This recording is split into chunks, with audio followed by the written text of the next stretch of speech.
तो हमने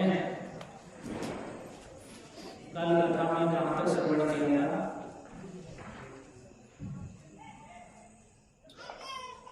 जब भगवान बाल कृष्ण जो एक छकड़े के नीचे, सकट बैलगाड़ी के नीचे माता यशोदा ने सुला दिए थे, तो जब उन्हें कुछ भूख लगी, स्तनपान की इच्छा हुई, उनकी नींद खुली, तो वे हाथ पैर हिलाने लगे, रोने लगे। लेकिन माता यशोदा सभी आए हुए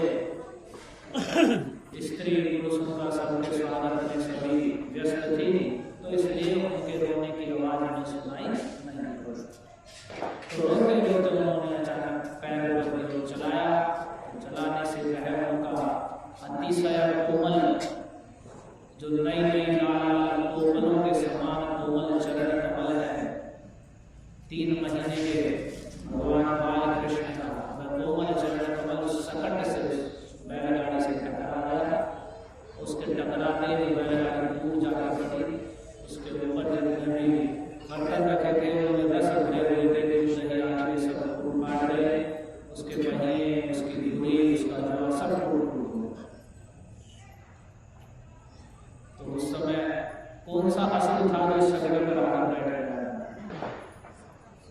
नाम बताया कि आज कौन सा असुर था?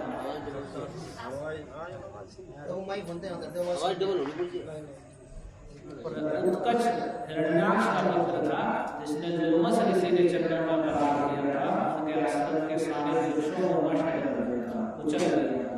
वह बड़ा बलवान था। तो लोमस ऋषि ने उसे श्राप दे दिया था कि देह से रहित हो। तो देह से रहित हो, और जब होने लगा तो लोमस ऋषि ने बड़ा प्रार्थना की उसने। तो लोमस ऋषि ने कह दिया कि वैवस्वत मनवंतर में भगवान श्री कृष्ण अवतार लेंगे तो उनके चरणों से स्पर्श होने के बाद तो वह देह रहित अवस्था में ही रहता था, दिखता नहीं, तो वही उस छकड़े पर आकर बैठ गया। तो भगवान को उसका उद्धार करना था और सभी का ध्यान अपनी ओर केंद्रित करना था। तो भगवान ने इतनी बड़ी अनोखी और बड़ा भारी कार्य, जो बड़े बलवान के लिए भी बड़ा कठिन है, भगवान की इच्छा मात्र से तैयार कराते ही हुआ। तो जब सभी लोग आए वहां, उन्होंने देखा कि क्या हो गया, तो उन्हें बड़ा आश्चर्य हुआ कि कोई आंधी तूफान नहीं चला, कुछ भी नहीं हुआ, और ये अचानक ये सकट कैसे उड़ गया। तो सभी आपस में चर्चा करने लगे, क्या हो गया, क्या हो गया, कैसे हो गया। तो वे निश्चय नहीं कर पा रहे थे। वहां छोटे छोटे बच्चे खेल रहे थे। उन्होंने कहा, गोपों से कहा कर रहे, यही रोते रोते इसने पैर चलाया, उसके पैर से लगकर ये पकड़ गया, इसमें कोई संशय नहीं है, इसने ही से पकड़ा। तो गोपों ने उनकी बात को नहीं माना। तो गोपियों से भी कहा, तो गोपियों से भी जब कहा तो गोपियों ने भी नहीं माना। क्यों? उन्होंने सोचा बालक है, बालक तो कुछ भी बोलते ही नहीं, क्या होगा, ये छोटा सा बच्चा, इसके पैर लगने से कैसे भला इसे कट सकता है। क्योंकि वे उस बालक के, उस अद्भुत बालक के अनंत बल को नहीं जानते। ये अनंत बल से युक्त बालक है, कोई सामान्य बालक नहीं है। और ये विशेष बात है सभी ब्रजवासियों की, उनका कृष्ण के प्रति इतना अधिक प्रेम है कि वे बार बार कृष्ण का ऐसा ऐश्वर्य देखकर, क्योंकि जहां भी ऐसी अनोखी और बड़ी आश्चर्यजनक घटना घटती, महाकृष्ण अवश्य मिलते। तो पूतना जैसी राक्षसी, जिसका इतना 6 कोस लंबा शरीर, वह मारी गई और उसकी छाती पर छोटे से 6 दिन के कृष्ण ऐसे निर्भय होकर खेल रहे हैं। उसे देखकर भी उनके मन में ऐसा नहीं हुआ कि नहीं, इस बालक का ही चमत्कार है। उन्होंने सोचा सब भगवान की कृपा है, भगवान नारायण की कृपा है कि बालक बार बार बच जाता है, इसकी रक्षा हो जाती है। उन्हें उनके ऐश्वर्य पर विश्वास नहीं करना, वे तो उन्हें केवल एक शिशु की भांति स्नेह करते थे। उनका प्रेम इतना है, इसलिए भगवान का ऐश्वर्य छिप जाता है। तो यहाँ भी पहले पूतना मर चुकी है, फिर भी उन्हें विश्वास नहीं हुआ था कि ये इसके कारण ही है। वैसे यहाँ पर जब उन्होंने सकट को उलट दिया, गोपाल ने कहा भी, तो भी उन्हें उनके हृदय में विश्वास नहीं कि नहीं तो छोटा कारण है, ऐसा कैसे हो सकता है। तो यशोदा का लाडला शब्द है, ये जरूर कुछ ना कुछ ग्रह है या कुछ ऐसी ऊपरी वस्तु है जिसके कारण ऐसा हुआ है। तो ऐसा सोच करके माता यशोदा ने रोते हुए अपने पुत्र को उठाया। वे ग्रह से शंका में पड़ गए, कुछ ग्रह आदि तो नहीं। उन्होंने फिर ब्राह्मणों को बुला करके स्वस्ति वाचन कराया और स्तनपान कराया कृष्ण को। सभी गोपों ने उस शकरे को दोबारा सीधा कर दिया, जो कुछ बचा सामान था उसको रख दिया। उसके बाद नंद महाराज जानते थे कि जो पुरुष किसी के गुणों में दोष नहीं निकालते, असूया से रहते, असूया कहते हैं दूसरे में दोष निकालने की प्रवृत्ति, गुण नियम में दोष ढूंढना। तो और असूया से रहित होने का मतलब अनसूया। और जो अत्रि जी की पत्नी है अनुसूया कहते हैं जिन्हें, उनका वास्तविक नाम है अनसूया, जो असूया से रहित है, किसी के गुणों में दोष निकालने की प्रवृत्ति से रहित है। तो जो असूया से रहित हैं, दूसरों के किसी के गुणों में दोष नहीं निकालते, और अनर्थ से रहित हैं, झूठ नहीं बोलते, और दम्भ से भी रहित हैं, दम्भ दिखावा नहीं करते, किसी से ईर्ष्या नहीं करते, जलते नहीं है किसी से, और किसी की हिंसा नहीं करते, किसी का वाणी से या शरीर से किसी भी जीव को कष्ट नहीं देते, और मान अभिमान अहंकार से घमंड से रहते हैं, और सत्यशील है, सत्य आचरण में तत्पर है, सदा पवित्र कर्म करने वाले और सत्य स्वरूप श्री भगवान की आराधना में तत्पर रहते हैं। ऐसे श्रेष्ठ पुरुषों का आशीर्वाद कभी विफल नहीं होता। न तेषां सत्यशीलानां आशीषो विफलीभूता। तो ये बात नंद महाराज जानते थे, तो इसलिए उन्होंने बालक को गोद में उठा लिया नंद महाराज, और इति बालक मादाय सामर यजुर्वाकुतैः जलैः पवित्रौषधीभिरात् अभिषिच्य द्विजोत्तमैः। यह सोचकर नंद महाराज ने बालक को गोद में उठा लिया और श्रेष्ठ जो ब्राह्मण थे उनके द्वारा सामवेद के मंत्रों से, ऋग्वेद के मंत्रों से और यजुर्वेद के मंत्रों के द्वारा किए गए संस्कृत और पवित्र औषधियों से युक्त जल से उन अपने पुत्र बालकृष्ण का फिर दोबारा अभिषेक किया, फिर उन्हें स्नान किया। कैसे जल से? जिस जल में अनेक तीर्थों का जल है, श्रेष्ठ औषधियां उसमें डाली गई, औषधियों के जल से स्नान करना चाहिए। अभी तो ये सब चीजें ही पूर्ण हो रही है जल में। शास्त्र में ये भी नियम है किस महीने में किस समय जल में क्या डाल करके स्नान नहीं करना चाहिए, पवित्रता या सिद्धि के लिए।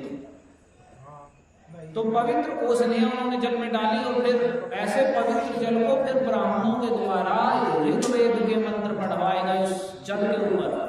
जल को अभिमंत्रित सुसंस्कृत किया ऋग्वेद के मंत्रों से, सामवेद के मंत्रों से और यजुर्वेद के मंत्रों से, और इस प्रकार से मंत्रों के द्वारा संस्कृत और पवित्र औषधियों के से युक्त जल से नंद महाराज ने उन श्रेष्ठ ब्राह्मणों के द्वारा बालक का अभिषेक कराया, स्नान कराया, जिससे उनके ऊपर किसी भी प्रकार के जो ग्रह आदि है कोई प्रभाव न दिखा सके। उसके बाद उन्होंने एकाग्रचित्त होकर के ये सब कार्य कैसे कर रहे हैं, तो ऐसे नहीं जैसे अभी लोग किसी भी कार्य में कुछ भगवान की भक्ति या पूजा करते हैं या विवाह भी जब होते हैं उस समय जीवन में कभी आजकल लोगों की अवस्था ऐसी है कि वो विवाह आदि के समय ही बस आचमन कर रहे हैं, तो कभी जीवन में उन्हें आचमन करने का अवसर नहीं मिलता। कि पंडित जी भी करा देते हैं एक बार में केस नारायण पी जाओ, तो उसमें भी लोग उनका चंचल मन रहता है, सोचते हैं जैसे तैसे करके ये बस हो जाए और जैसे तैसे करके मतलब एक भारी कार्य होने लगता है। और दूसरे जितने भी कार्य हैं विवाह आदि के समय में देखने को मिलते हैं, उन सबको बड़े अच्छे से करेंगे लेकिन जो मुख्य कार्य है उस कार्य को ऐसे मनमाने होकर के जैसे तैसे कि पंडित जी जल्दी करा दीजिए, जैसे तैसे करा दीजिए, ऐसे करते हैं, तो उसके ही फिर दुष्फल होते हैं, कुछ वास्तविक जो सुफल नहीं जाता। लेकिन नंद महाराज यहाँ कैसे कर रहे हैं, जो भी स्वस्ति वाचन आदि करा रहे हैं या स्नान अभिषेक करा रहे हैं, तो समाहित एकाग्र मन होकर के मन को पूर्ण रूप से भगवान में लगा करके वे स्वस्ति वाचन उन्होंने कराया। फिर स्वस्ति वाचन करवाने के बाद हवन कराया, हुत्वा चाग्निम, अग्नि में हवन कराया घी आदि के द्वारा। अभी लोग हवन करने की चेष्टा करते हैं लोग, लेकिन हमें जानना चाहिए वास्तविक हवन जो यज्ञ है कलयुग में वह भगवान का संकीर्तन यज्ञ है, भगवान के नाम और गुण कथा का कीर्तन करना। क्योंकि जो यज्ञ हवन है उसमें आहुति किसकी दी जाएगी, घी की, और मुख्य रूप से घी भी गाय का होना चाहिए, जो भारतीय गाय है। तो जब घी ही नहीं है, वो बाजार से ला रहे हैं सब पवित्र वस्तु और उसके द्वारा आहुति दे रहे हैं, तो क्या देवता का पूर्ण है, जो हमारे खाने योग्य नहीं है उसे देवता कैसे स्वीकार करें। शास्त्र में बताएगा देव भूतवा देव में देव, पहले स्वयं देवता बनो, पवित्रता के पूरे नियम धारण करके फिर जो भी वस्तु है वह पवित्र होनी चाहिए, फिर मंत्रों द्वारा वह पवित्र होगी, उसके बाद वह देवताओं को आहुति आदि भगवान को अर्पित की जाए।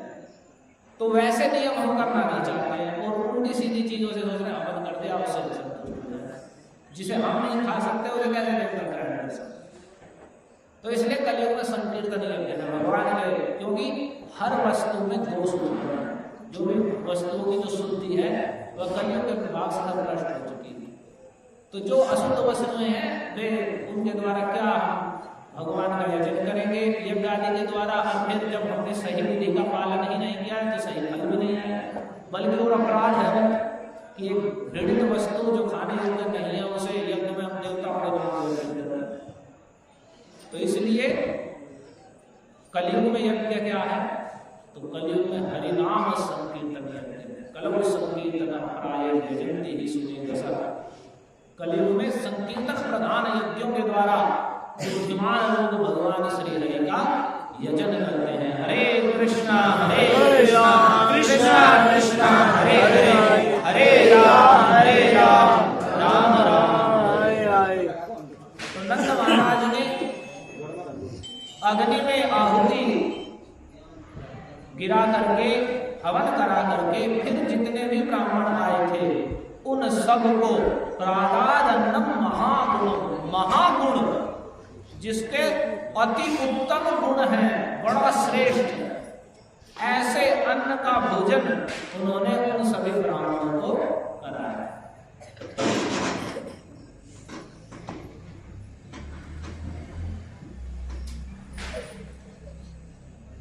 हरे कृष्णा। तो उन्होंने वह महागुण को उत्तम गुणों से युक्त अन्न का भोजन सभी ब्राह्मणों को कराया, और भोजन कराने के पश्चात उन्होंने गावः सर्व गुणों पे का। देखिए जो भी वस्तु अर्पित हो रही है भगवान की सेवा में या ब्राह्मणों को दान आदि दी जा रही है, तो वह वस्तु दी जा रही है जो सारे गुणों से युक्त है, यानी सर्वोत्तम क्वालिटी की वस्तु अर्पित की जा रही है। अन्न खिलाया तो महागुण, जिसके महान गुण है, अति उत्तम अन्न का भोजन कराया और गायों को दान किया। कैसी गाय, तो गावः सर्व गुणों का, जो सारे गुणों से युक्त है, जो एक गौ में गुण होने चाहिए कि वह सीधी हो, अधिक दूध देने वाली हो, देखने में सुंदर हो, मारती ना हो, दूध निकालने समय लाभ ना मारती हो, इस प्रकार के जो गाय के गुण हैं, अधिक दूध वाले के, तो इन सब सारे गुणों से युक्त जो गाय है उन गायों का उन्होंने दान किया। और ऐसी गायों का कैसे दान किया, तो केवल सूखी गाय नहीं, वासः श्रद्धामालिनी, उन्हें सुंदर सुंदर रेशमी वस्त्र पहनाए गए गायों को, और सुंदर फूलों की मालाएं पहनाई गई, और रुक्मालिनी स्वर्ण की मालाएं भी सभी गायों को पहनाई गई, सोने की मालाएं पहना करके, पुष्पों की माला पुष्पों से सजा करके, सुंदर वस्त्र उड़ा करके, ऐसी सुंदर श्रेष्ठ गायों को उन्होंने इच्छानुसार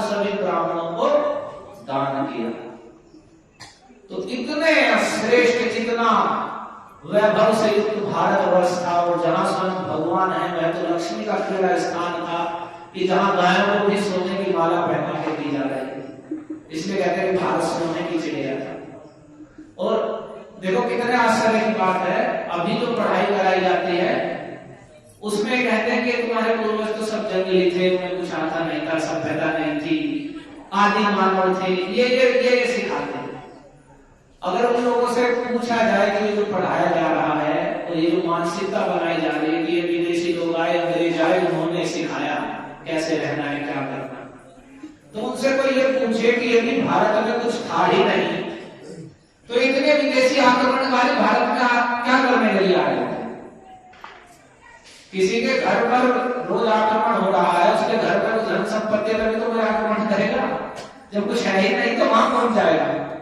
तो जब भारत में कुछ था ही नहीं तो अंग्रेज आए, मुगल आए, पुर्तगाली आए, कितने आकर के आक्रमण कर करके लूट कर ले गए। तो जब भारत में कुछ था ही नहीं, सब जंगली लोग थे, तो फिर ये करने क्या आए थे सब लोग? क्योंकि भारत का इतना वैभव था, पूरे विश्व में रहने योग्य अगर स्थान था तो भारत, जिसकी सब समय जो जीवन शैली थी, वर्णाश्रम व्यवस्था थी और जो अर्थव्यवस्था आदि थी वो बड़ी उन्नत थी, और सभी लोग सुखी और संतुष्ट थे। 2 फरवरी 1835 में ब्रिटिश संसद में एक अंग्रेजों के द्वारा सबसे पहले एक व्यक्ति भेजा गया था, लॉर्ड मैकाले, कि पूरे भारत पे हम कैसे शासन कर सकते हैं, पूरे भारत का तुम भ्रमण करके आओ। पहला तो मैकाले की शिक्षा पद्धति आज तक वही चल रही है, उसने जो स्थापित करे थे, ऐसे स्कूल होने चाहिए, पढ़ाई होनी चाहिए।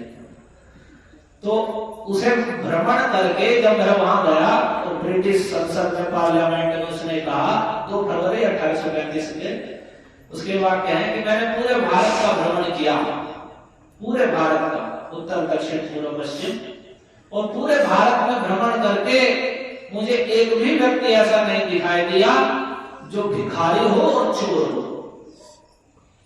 जो भिखारी होगा मतलब साधु सन्यासी भिक्षा मांग रहे सो अलग, वैसे जो यानी कुछ करता धरता नहीं है, कुछ करना बस की नहीं है, रुके वो भिखारी है, कुछ है नहीं है उसके पास, तो एक भी व्यक्ति ऐसा नहीं मिला जो भिखारी हो और चोर हो। मैंने इस देश में इतने श्रेष्ठ नैतिक आदर्श और ऐसे श्रेष्ठ लोग देखे हैं कि मैं विश्वास नहीं करता कि हम इस देश को जीत पाएंगे। इनके जो नैतिक आदर्श हैं, जो आपस में आचरण व्यवहार है, जो हमारी वर्णाश्रमी और भारतीय सभ्यता है, पिता का, माता का, भाई बहन, स्त्री पुत्र, पति पत्नी के जो आपस सबके परस्पर व्यवहार की जो मर्यादाएं हैं शास्त्रीय, वे सब हमारे लोगों में प्रचलित थे, और सब उसको परंपरा से ऐसे ही सीखे जाते थे, क्योंकि समाज का गठन ही ऐसे था। तो उसने कहा कि ऐसे ऊंचे नैतिक आदर्श, इतने श्रेष्ठ लोग जो मैंने देखे कि मैं विश्वास नहीं करता कि हम इस देश को जीत पाएंगे, पूरे देश में शासन कर लेंगे, जब तक कि हम इस देश की जो रीढ़ की हड्डी है, जैसे शरीर होता है, इसका चलने फिरने का मुख्य चीज क्या है? रीढ़। अगर रीढ़ किसी की टूट जाए तो फिर वह हिलना नहीं सकता। तो वैसे ही इस देश की जो रीढ़ की हड्डी है, जो इसकी आध्यात्मिक शिक्षा है, जो इसकी इनके जो शास्त्र हैं, ग्रंथ है, उनकी जो शिक्षा है कि यह इस देश की रीढ़ की हड्डी है, जब तक हम इसे तोड़ नहीं देते तब तक हम इस देश पर राज्य नहीं कर पाएंगे। तो मैं एक प्रस्ताव रखता हूं कि हमें सबसे पहले इस देश की शिक्षा व्यवस्था को बदलना होगा। हमें ऐसे लोगों का निर्माण करना होगा जो देखने में भारतीय हो और विचार बुद्धि से अंग्रेज हो। हमें ये उसके ही शब्द हैं, मैं हिंदी में बोल रहा हूं उसमें, और जो विचार बुद्धि से अंग्रेजों देखने में भारत के दिखे, और हमें इन्हें विश्वास दिलाना होगा कि जो कुछ भी विदेशी वस्तु है, जो विदेशी पहनावा है, विदेशी भोजन है, या जो कुछ भी विदेश से आ रहा है, वह सब कुछ इनकी अपनी वस्तुओं से बहुत श्रेष्ठ है। तुम्हारी अपनी वस्तुएं बिल्कुल खराब हैं, किसी काम की नहीं है, तुम्हारा रहन सहन, खान पान, चाल चलन, ये सब ऐसे ही है, जंगली, और ऐसा ऐसा कर करके ऐसी शिक्षा देनी होगी। जो कुछ भी विदेशी वस्तु आ रही है, विदेशी खान पान, विदेशी तरीके से रहना जीना, विदेशी व्यवहार सीखना, ये सब कुछ तुम्हारी अपनी वस्तु से बेहतर है। तो अगर हमने इन्हें विश्वास दिला दिया, ऐसी शिक्षा का निर्माण करके, तो फिर ये वही बनेंगे जो हम चाहेंगे, एक सचमुच का गुलाम देश, एक सचमुच का गुलाम देश। क्यों? क्योंकि हमने अब इनमें बीज डाल दिया कि जो कुछ भी विदेशी माल है, अगर टी शर्ट पे लिखा हुआ है अमेरिकन, ऑस्ट्रेलियन, तो बड़े शौक से पहनेंगे। एक भी टी शर्ट देखिए आपने, घूमते हैं किसी पे लिखा भारत, किसी पे नहीं लिखा रहता। और सब जो भी टी शर्ट पहन रहे, क्या क्या पहने, अंग्रेजी भाषा में क्या क्या उल्टा सीधा लिखा रहता है, पता भी नहीं रहता लोगों को क्या लिखा हुआ है, लेकिन पहन रहे घूम रहे हैं, क्यों विदेशी है। और ये अंदर का घुस गया सबके खूनों में कि जो कुछ भी विदेशी है, विदेशी रहन सहन, खान पान, चाल चलन, वह सब कुछ श्रेष्ठ है। तो वैसा ही उन्होंने किया।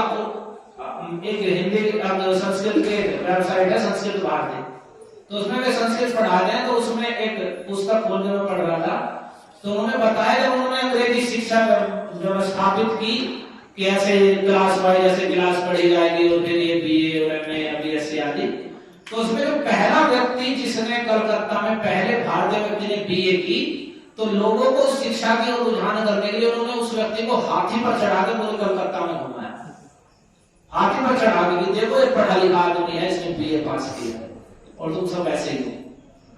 और जो उनकी शिक्षा को पढ़ते थे उन्हें वे अपने, क्योंकि धीरे धीरे वे लोगों को ठग करके आपस में लड़ा करके शासन में आते जा रहे थे, तो उन्हें भी नौकरी देते, बाबू बना देते, वो बना देते, तो वही प्रचलन चल गया।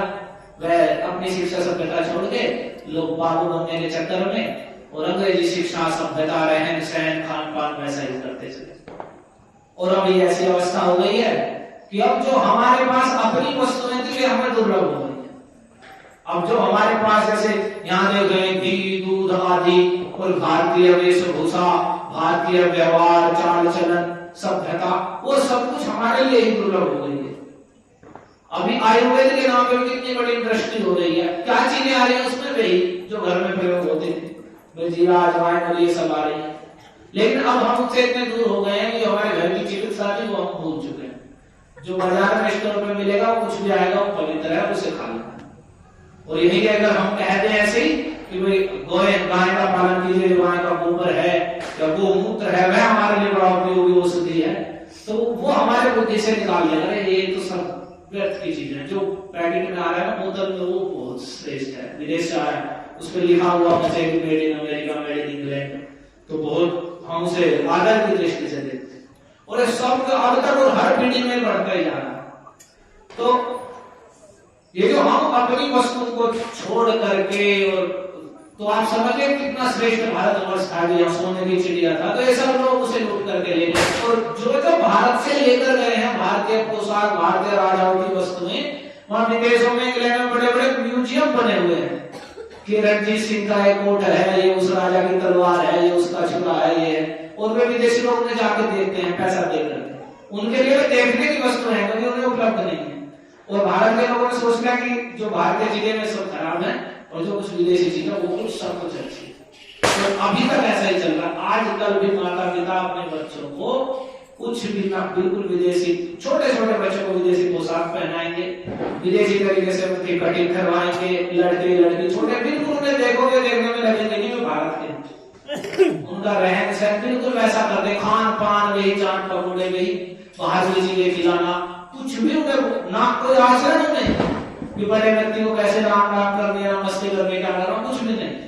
उन्हें बिल्कुल अंग्रेज बनाना चाहते हो। और तो और अभी इंग्लिश मीडियम का इतना भूत चल रहा है, वो लोगों ने समझ लिया कि इंग्लिश वालों ने कि स्कूल खोलना, उसको बाहर ले देना इंग्लिश मीडियम, और टीचर तो वही रहेंगे पढ़ाने वाले, और उसको फीस बढ़ा देनी है, और वो बच्चा जाकर के गुड मॉर्निंग करेगा और बड़ा अच्छा लगता है।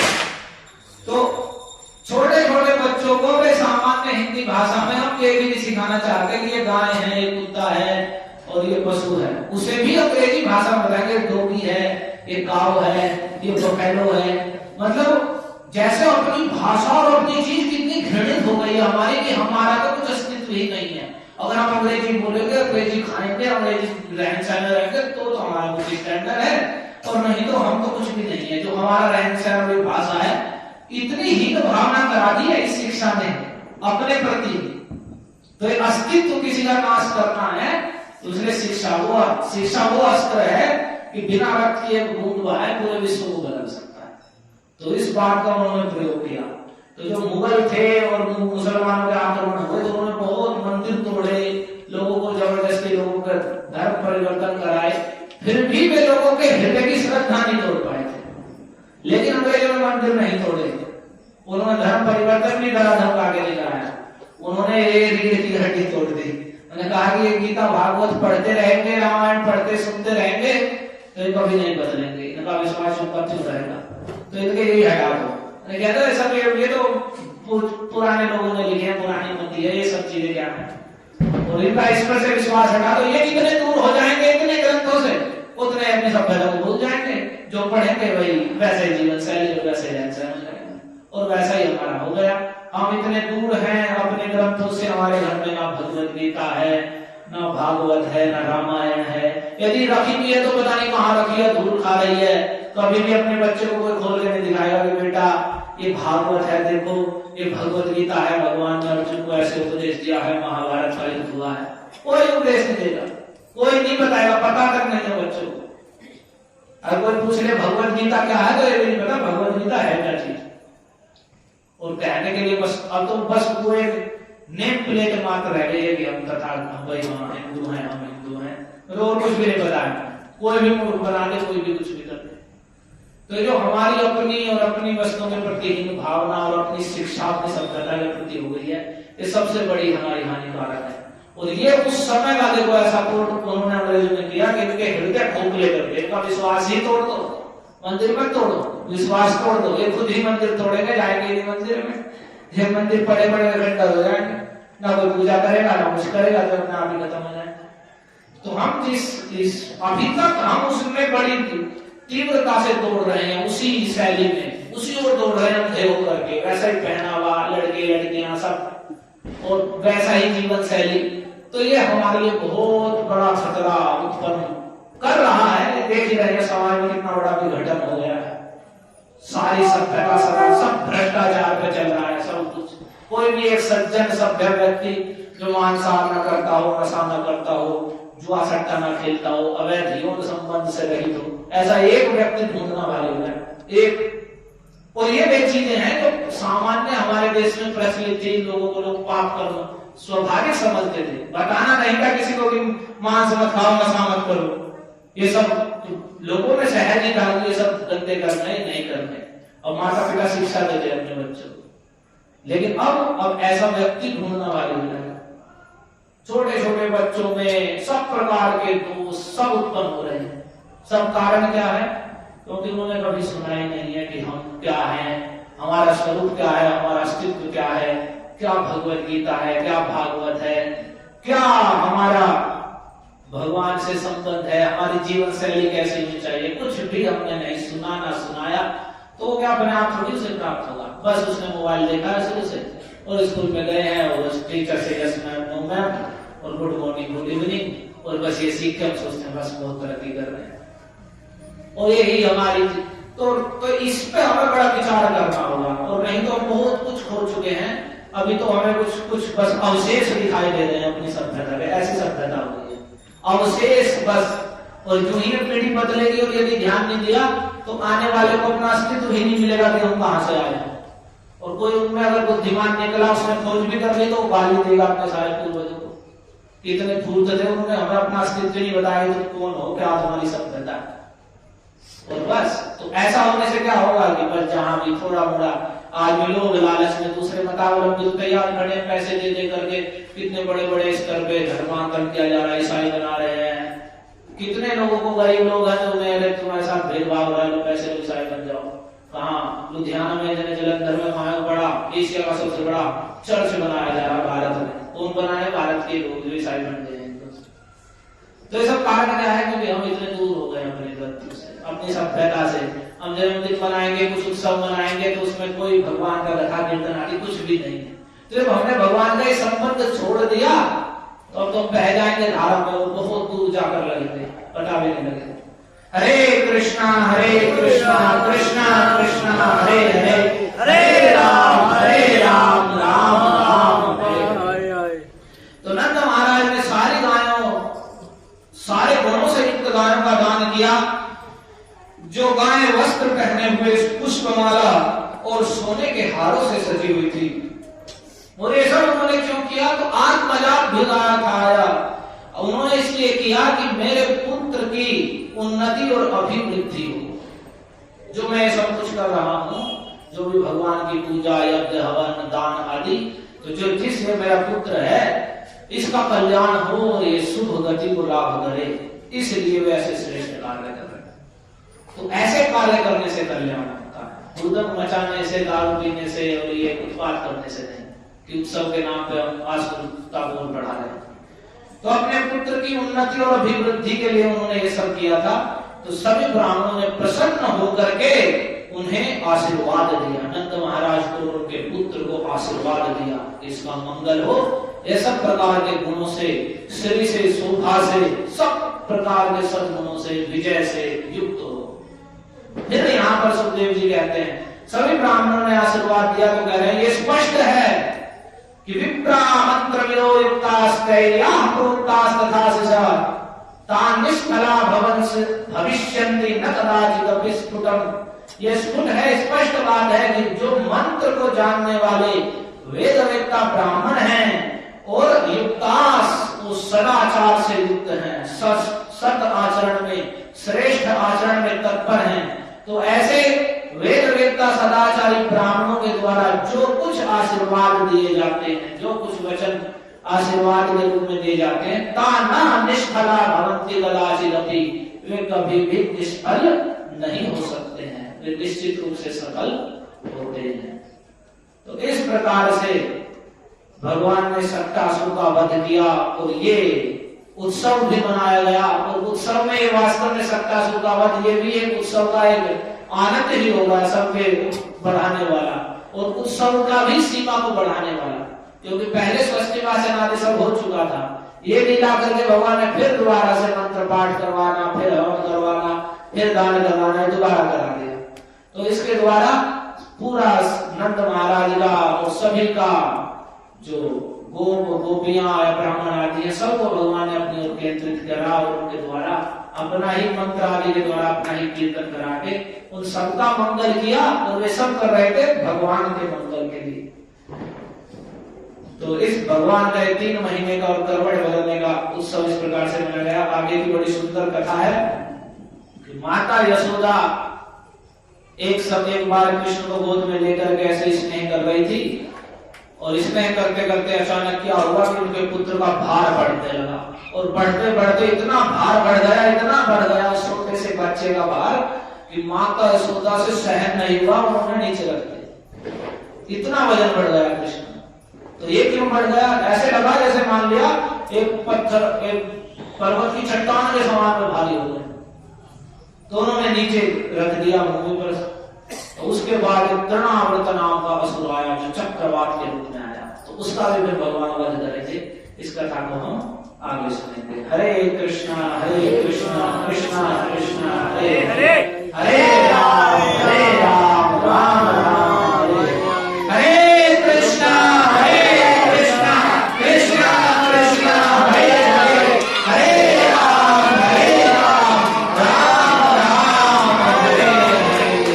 ग्रंथराज श्रीमद् भागवतम की जय। और आगे कृष्ण पक्ष की त्रयोदशी तिथि है जिसे तेरस कहते हैं वास्तव में। तो आज के दिन हरिभक्ति विलास में वर्णित है कि घर के बाहर रात्रि के समय, इस समय ही त्रयोदश के समय एक दीप दान करना चाहिए। यमराज जी के, भगवान के भक्तों में श्रेष्ठ है यमराज जी, उनके नाम से दीप दिया जाता है। तो ऐसा करने से जो अपमृत्यु विनश्यति, जो अपमृत्यु है, अकाल मृत्यु है, वह नष्ट हो जाती है। तो आप ऐसा कर सकते हैं कि घर के बाहर